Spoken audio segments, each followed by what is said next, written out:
fellow made a video of my science series, and he addressed each one of the videos, each one of the points, and I commend him for that. He went in there and analyzed each point from his point of view, obviously, right?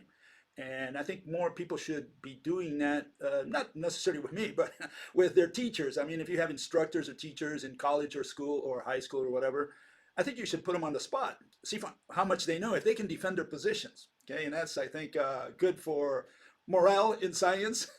You need that. Okay, anyways, he addressed almost every point.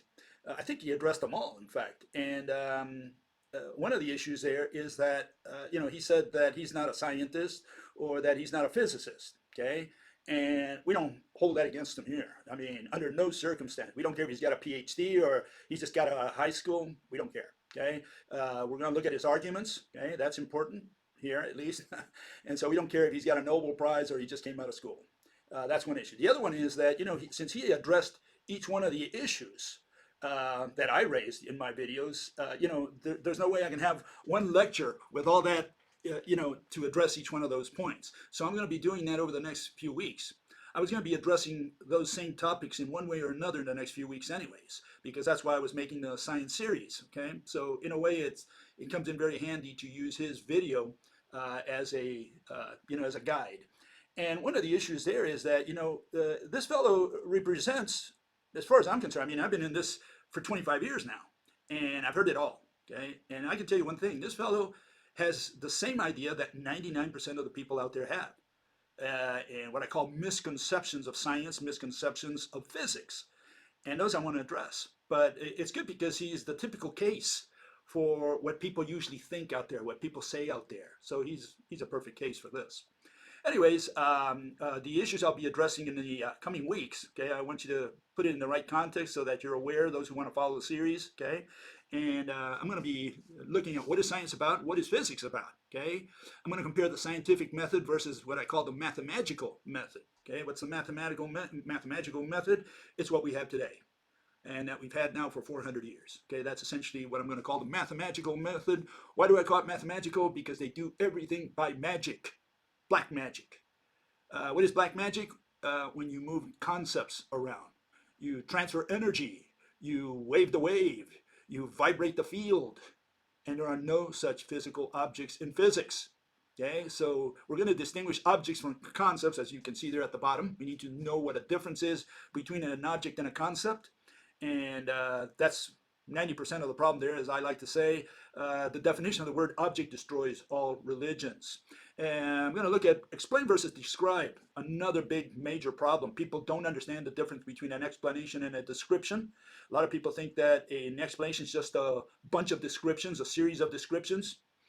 Okay, big difference between an explanation and a description, but few people can tell them apart. And so we need to clarify that one. Theory versus hypothesis, big issue there also. People don't understand the difference. The establishment has brainwashed everyone to think that a hypothesis is an unproven theory, a tentative explanation.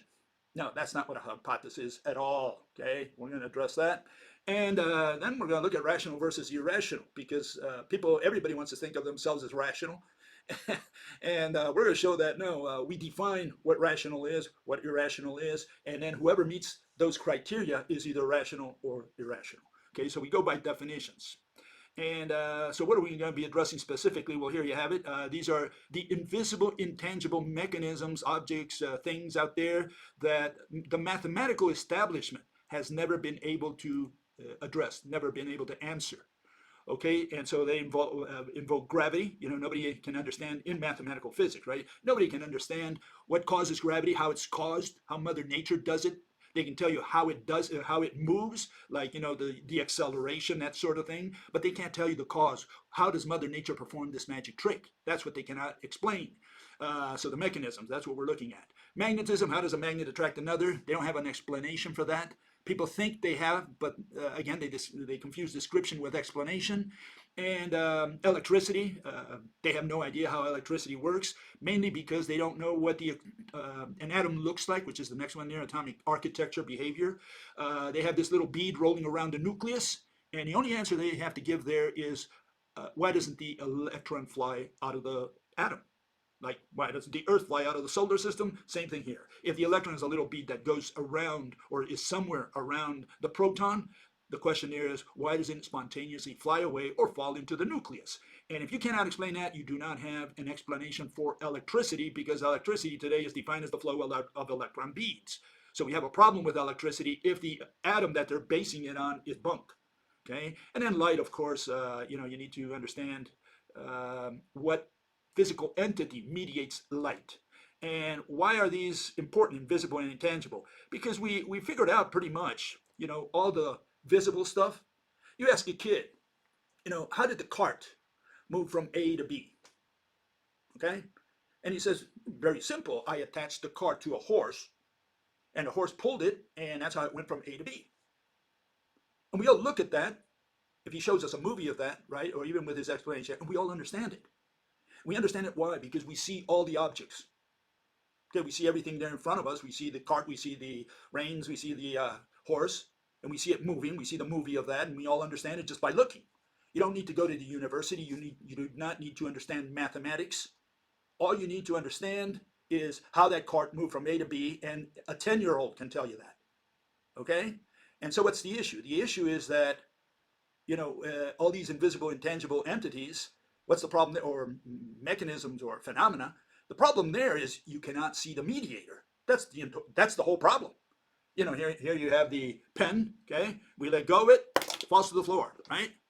And you don't see anything here. You don't see anything here. You can't touch anything here or there. So people conclude that there's nothing there. Gravity is done by magic. And we're going to say the argument is going to be that there is something there. You just can't see it or touch it, but there is something there that is in contact with the skin of the pen. And people say, Bill, you're crazy. What do you mean there? I don't see anything. I don't touch it yet, because you're using see touch. The definition of the word object, that which has shape. So what's there, what's here or here, has shape, but you can't see or touch it. And you say, what kind of shape does it have? I can't see or touch it. Well, shape is unrelated to see and touch. That's the issue. Anyways, I'm going to get into that later on in the coming weeks. But the point here is, if you're going to be doing gravity, if you're going to be doing light, if you're going to be doing electricity, magnetism, without a mediator, you're using black magic. And that's what mathematical physics has. That's why we call it mathemagical physics. They do it with black magic. They do it with concepts, not with objects. Okay, so that's the issue. Okay, so here we have a rundown of what mathematical method is, which is the one that I'm going to be addressing, attacking, okay, analyzing. Okay, and essentially the big problem is that this is not a scientific method. What this is just a method of research and persuasion, and to give people something to do, to study, as they call it. And studying is not science. Science is explaining us, telling me something that came out of all that work. If nothing comes out of that work, you're not doing science. And so what these people do is just, the so-called method that we inherited from the 17th century, so-called scientific, that's with quotations, right? Scientific revolution is this, it consists of you observe something, or someone observes something, right? You give it a tentative explanation known as a hypothesis. And that's really not true, because mathematical physics doesn't rely on explanations at all, as I showed in other videos. You have these people saying that science doesn't explain, meaning mathematics doesn't explain. Mathematics describes. So no, they don't do explanations, but they call them explanations because, again, people think that explanations are just a series of descriptions. Okay, but that's what they call a hypothesis, a tentative explanation. Okay, then they do a prediction. They say, okay, let me figure out and see if I understood, if my theory or my tentative theory is correct, and I'm going to make a prediction to see if that's what happens when I put it under certain conditions. And then you do an experiment, meaning you're going to do some measurement. You describe it mathematically after you take some data and some numbers there, and then you describe it mathematically, perhaps with an equation. So that's just a description. So far you haven't explained anything. Okay. They invent technology, and they think that technology is proof of theories. You'll hear a lot of people out there just parrot and say it over and over again, because they never even thought what they're saying about what they're saying. And they say GPS proves that general relativity is correct, and computers prove that quantum mechanics is correct. Because you wouldn't have a computer, it wouldn't work if it weren't for quantum mechanics, and blah, blah, blah, blah, blah, blah, blah. And again, it shows the irrationality of all these people. Okay, does GPS prove that time is a physical object that you can warp, that you can bend like a banana? Does a computer prove that a particle can be at two places at once? Because those are the explanations they give you. And you say, well, if that weren't true, the computer wouldn't work. The computer works because of trial and error. That's how technology is made. Or like Mr. Thomas Edison said, I haven't failed. I just found 10,000 ways that don't work. He just tried one thing after another until he got it right. Did Edison need to know what a field is or what electricity is? Obviously not in the 19th century. All he did was try things until he got it right. That's how technology works. It has nothing at all to do with the explanation, the theory of how it works out there in the world of invisible world of Mother Nature, Father Universe, or whoever. Okay, so this is the issue. And so people think that technology has something to do with science. It does not. Technology is producing a gadget by trial and error. Science is explaining, how the universe works, how gravity works, how electricity or magnetism works. That's what science is. That's what physics is. Then what they do is they go around persuading people, okay, to convince them to give them a prize or, to grant them something, maybe money or a good position somewhere. And someone, they vote for it. And they say, well, if you got 50% plus one, then it becomes truth. It becomes a theory, okay, and from theory it goes to proof, and truth and fact. That's the way they work in mathematics. And those who are on the losing end, they say, I'm going to verify his reading. I'm going to verify his experiments, see if what he collected, all that information is correct. And so they do a verification, what is called falsification, falsifying. Okay, Austrian fellow there who came up with all that nonsense. And they finally win an award and medals and so on, so that they have authority. You win a Nobel, then you can trash anyone on earth because who are you? I've got a Nobel. What do you have? It's that kind of thing. Okay, and so here you see the what we propose in exchange. We're saying this is the rational scientific method. This is what science really is. It's rational explanations, and that's why we're going to have to work on the word rational and the word explanation. Okay, those two words we need to understand very well in order to understand what science is. But the scientific method is a way of explaining to someone else a mechanism. In the case of physics, obviously, we do physics here. Okay, and what is a hypothesis? Nothing to do with a theory, nothing to do with an explanation. Hypotheses are the objects, the definitions, and the initial scene with which you start your theory. You have to start the movie of your theory, your explanation somewhere. Okay, and this is essentially the objects are, what objects are you going to use in your theory? What definitions are you going to use? Are they solid? Are they irrational, etc. And then what is known as a statement of the facts. You have to base your theory on the initial scenes. If your theory, your explanation doesn't follow from the initial scenes, then you have an irrationality. Hopefully the theory follows from your initial assumptions. And then the theory is the mechanisms and the causes. Okay, what caused something to happen? What is the mechanism that Mother Nature uses out there? And again, we're looking at the invisible stuff, because all the visible stuff we've already figured out. What we haven't figured out, or the mathematicians haven't figured out, are the invisible stuff. That's what we're going to be looking at. Okay, and then we have the corollaries at the end. I'm not going to go over that too much. Okay, so what does this fellow say? Well, he made a couple statements from the start in his video, and it just blew me away. I'm saying, my God, how can we, be so different, And this is what he said, okay? This is how he starts his presentation. Give me a second here, and I'll get it started. All right? Pay attention, please. Okay, here it goes. The issue and argument raised in this rejoinder is the mathematical method has done well over the last 400 years since the mathematics revolution. The scientific method has worked pretty well so far since its inception. We've managed to find out quite a bit about the universe, especially over the last couple hundred years. Okay, now when I heard that, I didn't need to go any further because he already said a mouthful there. First thought that came to mind is, I'm from planet Earth. What planet are you from? Please take me to your leader. Now, maybe I'm in the wrong planet. I don't know. It could be that I'm in the wrong planet and I need to find out. Maybe I went to the land of the Klingons. Maybe I went time travel to the future, maybe to kill my granddaughter before she comes back to the past and kills me first, With general relativity, you never know, So the question is, which one of us is on the right planet? Have we had success with science? Has it gotten better over time, especially in the last 200 years? Well, you see it exactly in reverse.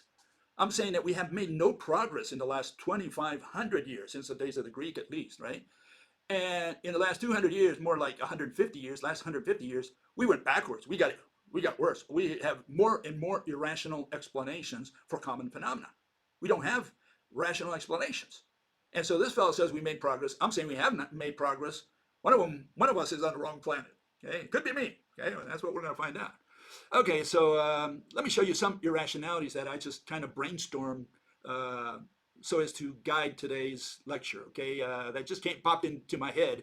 Some of them have to do with what I've been covering in the last couple weeks. Okay, so those who stuck around, you'll realize you'll see what I'm talking about here. You know, I'm covering some of the old ground, and serves as a summary for the month of March, anyways. And here's all the irrationalities that are rampant in mathematical physics. Now, this is a very small list. I could tell you, I could go on and on and on and on. I got a list this long, okay? But this is a good place to start. I mean, this fellow says that we have rational explanations, I guess, he's thinking about, or that science is doing fine, especially in the last 200 years. And I'm saying, you know, right now we have something called dark matter out there, dark energy. And those are two irrationalities, complete irrational nonsense, poppycock. Okay, and here let me show you an example of that. Here's the balloon analogy that I covered a couple weeks ago again. Okay, and dark matter is on the inside pulling the universe inwards, and we have the dark energy, you know, kind of like the anti-gravity pushing the space outwards. Okay, and all the galaxies are really stuck to the surface of the balloon. So as the balloon grows, the theory is that all the galaxies fly apart. And that's why the universe is flying apart according to mathematical physics, right, before our very eyes. And the first question that an irrational individual asks is, what's the white stuff? That's what we want to understand. And that's an answer you won't find and they won't give you. And they say, look, hey, it's an unscientific question. You cannot ask, you know, what is the white stuff out there? And, you know, it's like asking, they say it's like asking, what's north of the North Pole? Well, you know, north of the North Pole, you have Polaris. There's a star there. And beyond that, you have galaxies and stars and asteroids and what have you. You know, so there is stuff north of the North Pole. So that's a terrible analogy or a terrible answer who someone invented and everyone else parrots without even thinking what they're saying. And the question here is that white stuff gives contour to that balloon, which is space. The balloon is space, so they're treating space as a physical object because, again, an object is that which has shape, and what we're staring at is that which has shape. So whenever you have shape, you have to have something giving it contour. You have to answer what is the white stuff. And it turns out that little white stuff is the one they can't answer just by sheer coincidence, okay? And yeah, that is suspicious. You know, they elude the question that we want answered, okay? And here you have another version of what dark matter is. I covered that again a couple weeks ago, but let's go over it real quickly over it. You see a couple galaxies on your right side there, one on top, one on the bottom. And what we show there is one star which has a certain radius from the center of the galaxy, and another one has a longer radius. In other words, it's farther out.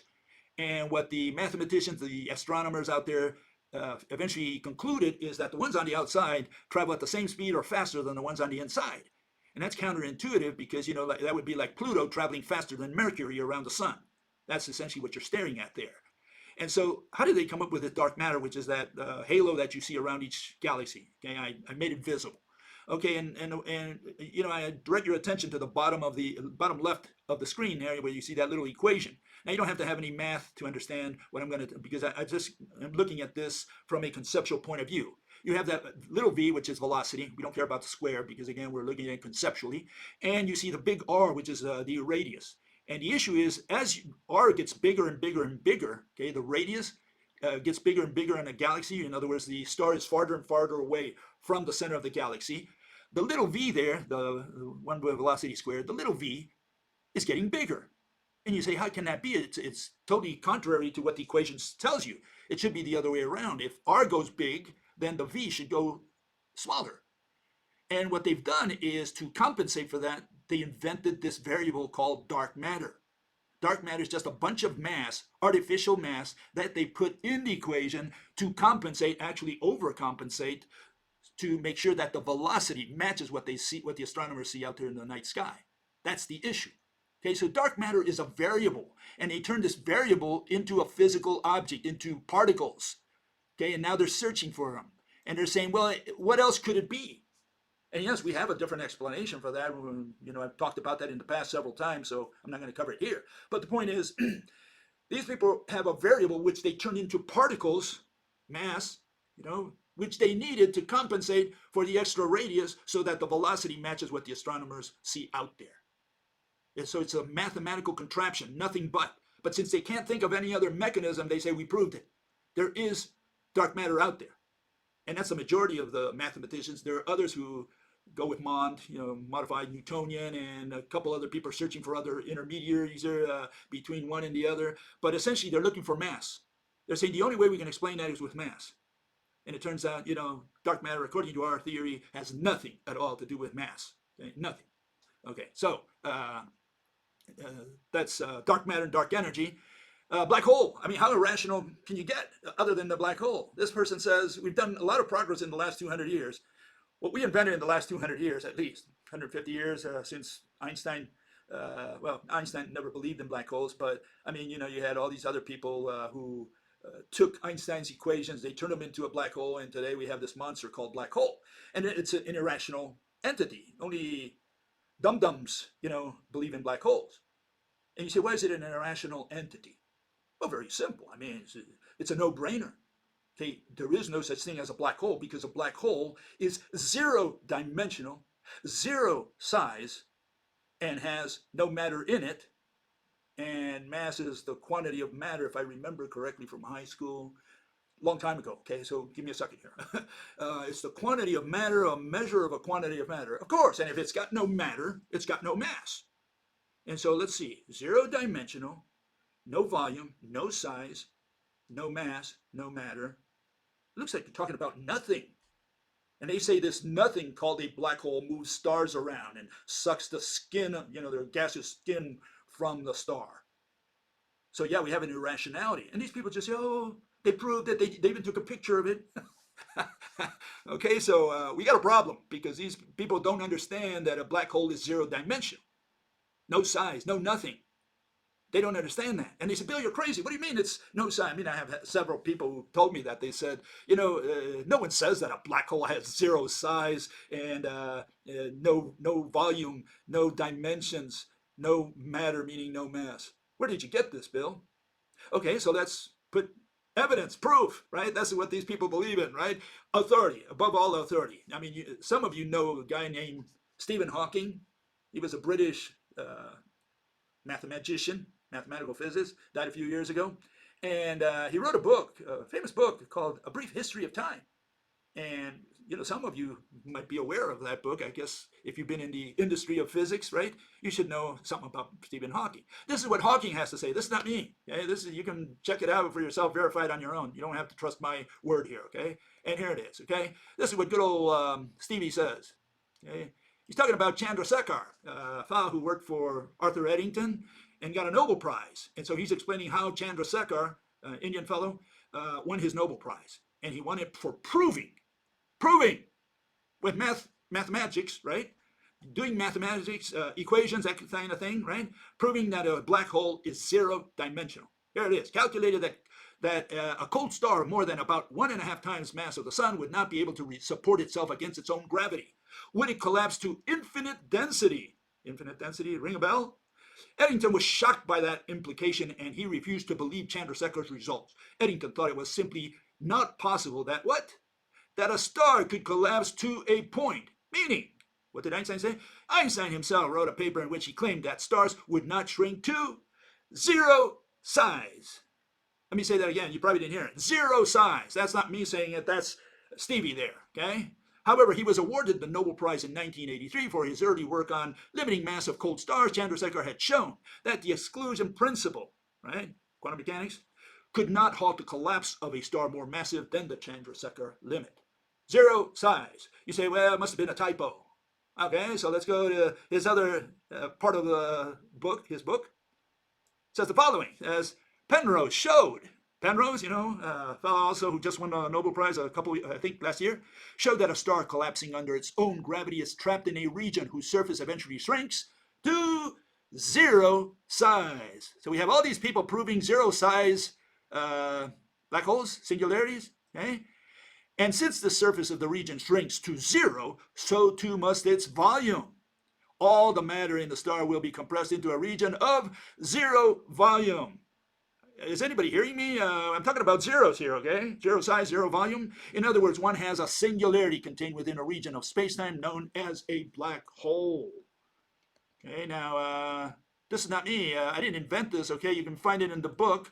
I put the pages there so you can check it out on your own, because a lot of people say, Bill, you're crazy. What are you talking about? Zero size. Yeah, it's zero size. Black hole is zero size. Why would a black hole, a star, right, that's collapsing on it because of its own gravity, why would it stop at, greater than zero? What would be the mechanism of stopping right there so that you can say, well, there's still something there? A lot of mass compressed into a little tiny thing. No, it's not infinitesimal. It's zero. Okay, let's make sure we understand it. Black hole is zero size. There is no such thing as a black hole. Okay, and you say, well, Bill, that's only one source. Okay, let's put another one just to make sure that we have all the evidence on the table. This fellow, he's a fellow over there in Cambridge, and Cambridge University Press published his book. He was a professor for several years. I think he still is. On solving the equation with a particular value rho of central density, you will get a model of a star with mass m and radius r. Okay? Plot r as a function of m and show that r falls to zero. Radius falls to zero. Zero radius. Okay, I hope you understand. When m is equal to Chandrasekhar mass. If you can do all these, then you have repeated the calculation for which Chandrasekhar won the Nobel Prize. I hope you understood some of that. We're talking about zero, zero, zero, zero. There's nothing there. And let me rub it in just while we're at it, okay? Here we have two fellows, Professor Cole Miller, University of Maryland, and Professor David Harrison from the University of Toronto. Black holes are the most exotic objects in the universe. A black hole is a region of space. The matter that forms a black hole is crushed out of existence. There is nothing there. Okay, I hope that struck a bell somewhere, okay? What does Harrison say? An object whose gravitational pressure is so intense that the matter of the object is crushed out of existence. Okay, so we have no matter, okay? And we have no size, no volume, no dimensions. Okay, so the question is, what do we have? What are we talking about? What's left? And so here it is. As far as I know, mass is a measure of the quantity of matter, or you need something related to matter to have mass.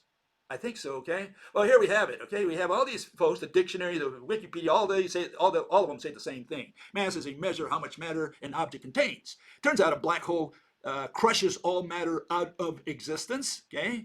And so if mass is the quantity of matter and the black hole crushes matter all out of existence, we have no mass whatsoever according to the definitions of mathematical physics. So far we have absolutely nothing in front of us, okay? So no, there is no such thing as a black hole, because a black hole by definition is nothing.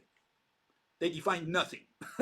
And then they took a picture of it and they showed it to the world. Okay? They showed a drain there with water going around. They said, well, the black hole is you can't see it there. Is that a black hole, the picture you took? No, that's matter rushing into a black hole. So where's the black hole? Well, it's the zero-dimensional singularity that has no size that's in the center of that. Okay? So that's how they sell these things. And people just buy it because they don't understand anything. They don't question anything coming from the mathematical establishment.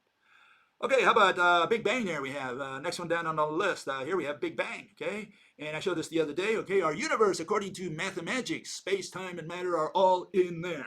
So we have space, time, and matter inside that tilted glass. That's pouring beer out. Makes me thirsty, okay? Anyways, so we had all these years, we have this thing. It's been around for almost 14 billion years, okay? It's called the space-time, the block universe, whatever. And the question is, how did this start? How did the first bit of matter start? And the way they calculate, or the way they figure this theory out, is they said, look, we figured out in the 1930s, 1929, 1930s, that all galaxies are expanding, are flying away from each other. Okay, so the world is exploding. They say, we got it, we understand this. What's happening is yesterday we're closer together, and even before yesterday they were even closer together. So if you run the movie backwards, what you have is all matter condensing into a little point, a singularity. And you say, well, where did the singularity come from? I mean, can you tell me that? And they say, well, no, that's unscientific to ask that question. We don't know. See, the theory stops at frame number 2 of the film. And I showed the other day, here it is. That's the movie of the Big Bang. It starts at frame number 2. It doesn't go to frame number 1 where the singularity is created. They say we don't know what happened there. We can't explain it. It's unscientific because we have no way of proving, blah, blah, blah, blah, blah. And essentially what they're saying is we cannot explain the mechanism of how something comes into existence from nothing. That's essentially the problem. And that's when the religious folk, they look at them and say, they smirk and they say, you just don't want to say that it's God who made all this stuff, right? That's all your problem. And yeah, this is the issue. In that sense, I got to side with the religious folk, the traditional religion, because they've got the right idea. Why did you stop at frame number 2 and say, well, we started at the singularity? Well, how convenient. I mean, why didn't you start at, before the singularity? What happened? Well, another answer they give you is like I said, when I analyzed some of the religious folk like St. Augustine and St. Anselm and St. Thomas Aquinas, and they all had this idea that God is outside of time. God made time, he made all the time he could. And so he made time, so he's outside of time. And these people are more or less saying the same thing, that time began with the singularity. And so the religious folks smirk and say, we know what you're trying to say. You're trying to avoid God, all you atheists, right? Yeah, they're right. They're totally right. That's the issue. They're trying to avoid, God. God made the singularity. And the question is, they say, well, we don't need God. And that's fine. You don't need God. But then you have to have an explanation of how the singularity came to be. You can't avoid that. You can't sidestep that question. By sidestepping, it ruins your entire theory. Your theory is bunk. You cannot say the galaxy going back and back and back until we reach frame number 2. If you can't take it to frame number 1, you don't have a rational theory, because that's the issue. The issue is, how did something come in from nothing? Can you explain that? And they do have, I don't know if you can call it an explanation, an excuse. That's probably a little better. And here it is. Okay, this is what it looks like, and it's a someone asked the question in Quora, and PhD answered the question, and it's how this question was answered that's important. Okay. And which answers the question of how the universe came to be, how matter came into be. Okay, and here it is. It says, is it true that in quantum mechanics, particles can appear and disappear seemingly from nowhere or without a cause? And a PhD, this is a PhD, okay, he answers, QM obeys physical law, not magic. Oh, okay, good, thank God. And says, yes, the way things behave at the quantum level is often weird and very non-intuitive. Ooh, bad way to start a presentation. He's going to say that it's counterintuitive. Okay, I guess we're heading into irrationality here. And yes, during high energy collisions, all sorts of particles can appear, disappear out of the vacuum that were not even there to begin with. Okay, sounds like magic. But again, all this goes according to well-established theory, quantum field theory, not magic. So that's just a statement. These people are doing magic and saying, no, ours is not magic. Magic was what the traditional religions did. We don't do magic. And so you see where the problem is. These people are doing magic. They're saying it's science.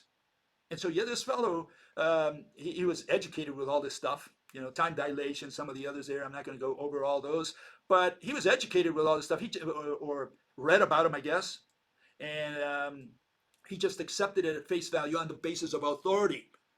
The mathematical physicists, the scientists, they fed it to the world. And he said, well, they can't all be wrong. I mean, the guys in Cambridge, the ones in Harvard, the ones in Caltech, the Chinese, the Russians, all these people are wrong, Bill? They're not wrong. They're all irrational because they don't care about mechanisms. That's why they're irrational. They give you a bogus physical interpretation saying, well, we move the energy in this direction. We move the field over there, and then the mass was kicked out in that other direction.